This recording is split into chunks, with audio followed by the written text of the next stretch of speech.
this is Roger Green, host of the Surfing the NASH Tsunami podcast. This weekend, we are offering 4 conversations from Season 3, Episode 10. Our session asking what different prevalence studies and population estimates from the U.S., U.K., and Germany can tell us about the challenge of when, who, and how often to screen for and treat liver disease. In this conversation, the group works to draw conclusions from the many messages in the broader conversation. 2 key thoughts emerge. 1, we need to get the scale and scope of response right. Too much isn't much better than too little in terms of economic sustainability. And 2, today, we lack the data to know just how to do this, nor are we necessarily collecting the data when we have opportunities to do so. Expect Surfing NASH to revisit all these topics in future episodes. We want to do that because one challenge in the coming fatty liver pandemic involves creating appropriately scaled, cost-effective strategies for screening and stratifying large swaths of the adult population. This conversation addresses elements of that challenge, so sit back, listen, enjoy, learn, and when you're done, join the dialogue on our LinkedIn and Facebook discussion groups.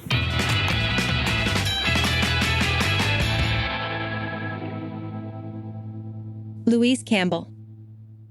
We can do the basics on that, just to pick up that even if it's fatty liver index, that we can work with, we can educate with, and then we've got the higher risks as they come through. So I think that proactivity is potentially a really key area for me, and education. We all know that prevention is better than cure, but early detection, again, in a more cost-effective way. It's not going to be cheap to start with, but it could reap reward when we look at the diseases and the commonality of that rather than illness response. Ian, let me ask you to respond to the last few comments, and I'm going to try to draw a subtotal and ask everyone to frame their closing comments around that. Ian Rowe. Yeah, so wellness is a really important thing. It would help society if we were weller for longer. The question is twofold, whether healthcare is the right place to encourage wellness, or whether that really is a sort of social responsibility for, in the UK, we would talk about local government and public health in terms of green spaces, active travel, better access to less calorie-dense food, all of those types of things as public health interventions to try and drive the wellness and prevent illness that Louise is talking about. The second question about early diagnosis. Well, early diagnosis is of greatest value when there is an intervention downstream, and the UK has a very well-developed diabetes prevention programme for individuals who are either morbidly obese or who have pre-diabetes, so impaired fasting glycemia or a borderline elevated HbA1c. And that is a programme that's available through the NHS for patients to encourage weight loss and to be more active. And it's effective and it's cost effective. The issue is that it's cost effective because there are events that follow in the near term if patients don't achieve those goals of weight loss and becoming more active and improving their blood sugar. And they're heart disease events, they're peripheral vascular disease and limb saving interventions. The problem that we have is if we describe non-alcoholic fatty liver disease in its broadest term in that 37.5% Ewan's fatty liver index example, the number of events that's going to accrue even over a 10-year period in that population is extremely small, meaning that any intervention from a healthcare perspective that you can put forward is either going to have to be extremely cheap or it's not going to be cost effective. So there's several aspects to this. We have to improve our preventative wellness approaches through public health, green spaces, active travel, improved diet. And then we've got to have targeted interventions for those people who are at risk of progressive liver disease. And that's down in the 1, 2, 3, 4, 5% of people who've got significant fibrosis who are at risk of developing events in the future. And,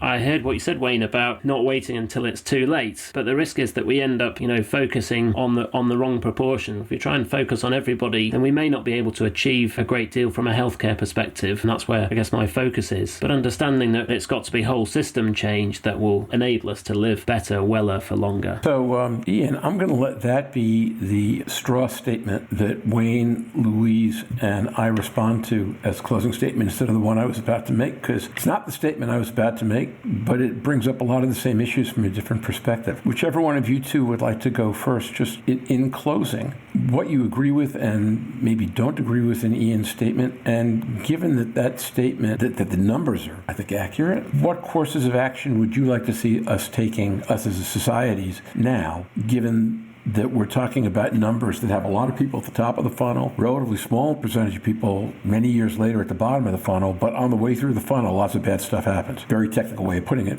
please forgive, but I think that's kind of what that's at. Well, I'm going to jump in because I'm going to leave Wayne with the last bit on that. For me, there's 2 parts to it. Yes, I completely agree with Ian that this has to be public health driven. I'm not necessarily aware or really that it should be NHS driven, but we need publicity around that. We need about the reasons. We need to bring liver into into the conversation as to why you're doing it. Because while we continue to ignore it, it's a problem. We've got integrated care groups and pathways being designed with not one person from hepatology or liver disease around those tables. You cannot do an integrated care pathway if you are missing a significant part of your cardiovascular funnel, your endocrine funnel, your liver disease funnel. But it's the other part that I look at is not just what we see within hepatology, it's the working life lost. It's the amount of days that people are affected. They have really poor health and quality health for years on end. These things we can solve by looking earlier. Yes, it's not particularly cost effective if you segment it out because each one has its own costs. But if you put them together as a whole and you stop those people becoming pre-diabetic with morbid obesity or their rising HA1C because you've put that education in at a lower level. And going back to what Pam O'Donoghue said last week, we can use videos, we can design really interactive, responsive equipment now. There's ways to do this. All of those funnels, it's not just the liver funnel, they're all expensive funnels. We need to be targeting it longer. We need to be doing it before they're 40. We need to be getting liver into the pathway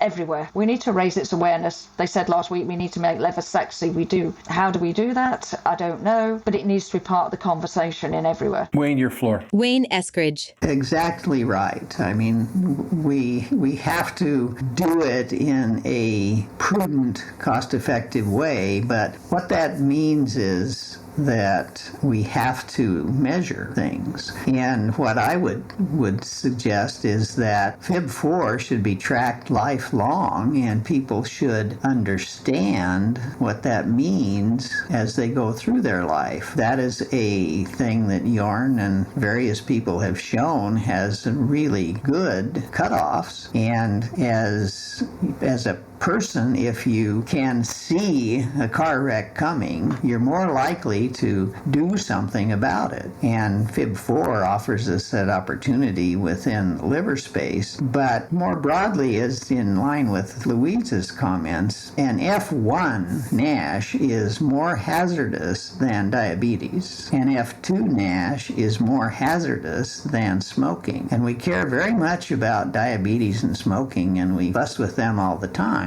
And we don't care at all in society about liver disease. So I think that we have to engage the question of liver disease in the same way that we do monitoring for heart disease and high blood pressure and those kind of things. Something like FIB4 or one of the other low-cost tools that we can watch over time and include in our discussions, gives us an opportunity to create the points where an intervention or a more aggressive engagement with that patient about that particular problem can make sense economically. Thanks, Wayne. That's great. So let me take privilege and wrap up. First, let me mention that Jorn was good enough to join us knowing there was a threat that he would have to leave early, and that threat materialized about 12 minutes ago. So if you're wondering why you're not hearing a closing comment from Jorn, it's because he unfortunately had to leave us, number one. Number two, part of my reaction to everything we've heard is that we don't have enough data yet. Here's what I mean by that. The number 37.5% could be a marker for everybody who's headed down 3 or 4 different paths, or it could be a number that doesn't matter very much because, in fact, those aren't exactly the people who wind up going to diabetes or cardiovascular on the way to liver. We know a lot of them aren't going to ever materialize with significant liver disease. So if we knew that 37.5 really was a canary in the coal mine number, then it would become an exceptionally helpful marker to get on top of patients having various problems early. Louise, I'm mindful of the famous Vlad and Donna moment where Vlad says, I'm a hepatologist, and Donna says, if I'm dead, I don't care why I'm dead. If 37.5% is simply a marker for who's going to have serious liver disease in 20 years, you're not going to have an easy time getting social momentum around it. If, on the other hand, it is, as we believe, many of us, the marker that a whole bunch of different cascades of bad things could happen independently or related to each other, starting with that number, then it becomes a wake-up call, and then we become a lot smarter in terms of teaching people how to deal with it. Why I think this matters, and one of the reasons I wanted to do this episode, I didn't think this was exactly where it was going to land, but it does does make the point, is that if we're afraid to use the right numbers because they might be too high when we don't know enough about what they mean, then we really put ourselves in jail. We can't get the scale of the problem right. We can't get the nature of the problem right. And as a result, we wind up having a variety of very compelling philosophical debates without enough data to tell us exactly where the answer lies. What the five of us have done, and particularly the four of you have done collectively, is point up that there are lots of different ways you can look at the same data, such as it exists right now. And one of our real challenges is going to be getting better data. Now, next week on this podcast, we're going to talk about NAFLD, which is an initiative to get better data towards a different set of issues, but something that's very exciting. I'd love to put together an episode in a month or two, we have to figure out with whom and exactly what, to talk about what's the smartest way to take databases like what you've got, Ian, and what Jorn just reported on. How do we analyze those to start to answer the question, well, to what degree is the liver truly, as Stephen says, the canary in the coal mine? And if so, which coal mine or which coal mines? Or is it a coal mine? You know, I can lose it on the metaphor right here, but I think you get the point. Because if we understand that better, then we will know what to do. I think societies with good data tend to do the right things. Not always, but they tend to. We each have a compelling reason from where we sit to look at the same data and say, gee, I see a different risk. Better data should clean that up. But to do that, we've got to actually commit to it. That's my closing thought for today. I welcome any of you to disagree or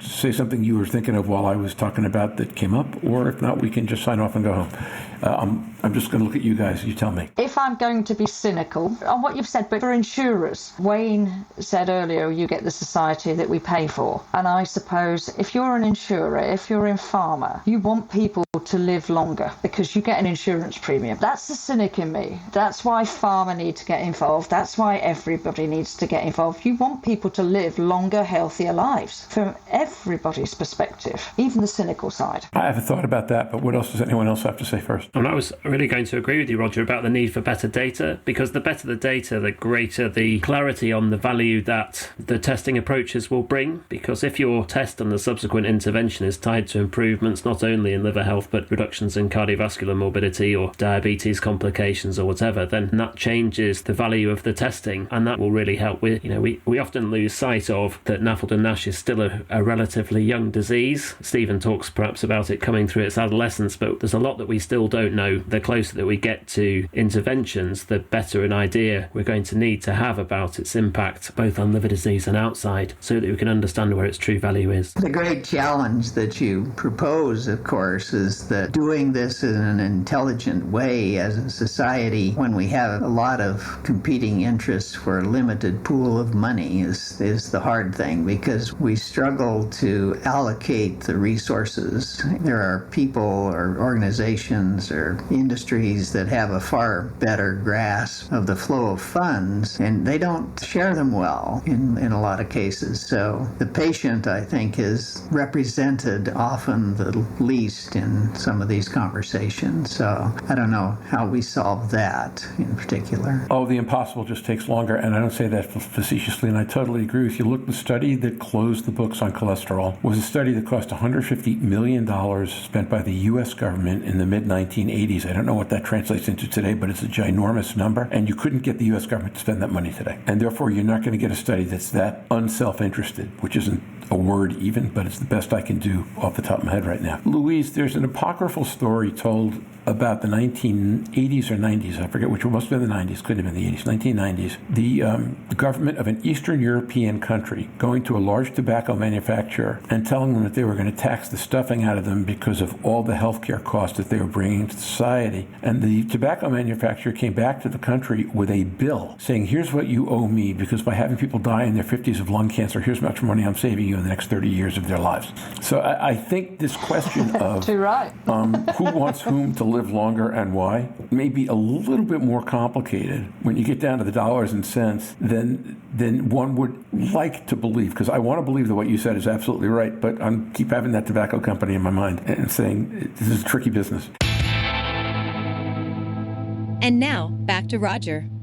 We hope you've enjoyed this recording. If you have any questions or comments about the contents of this conversation or the entire episode, please send an email to questions@surfingnash.com. We'll be back next week to look at NAIL-NIT, an exciting effort to speed the path towards basic NASH and NAFLD knowledge, particularly around non-invasive testing, by aggregating data from multiple manufacturers into a single data set. Our panelists will include 2 leaders in the academic effort to do this, and 2 pharmaceutical executives with experience and passion for this effort. It should be excellent. So until then, stay safe, surf on. We'll see you next week on Surfing the NASH Tsunami. Bye-bye now.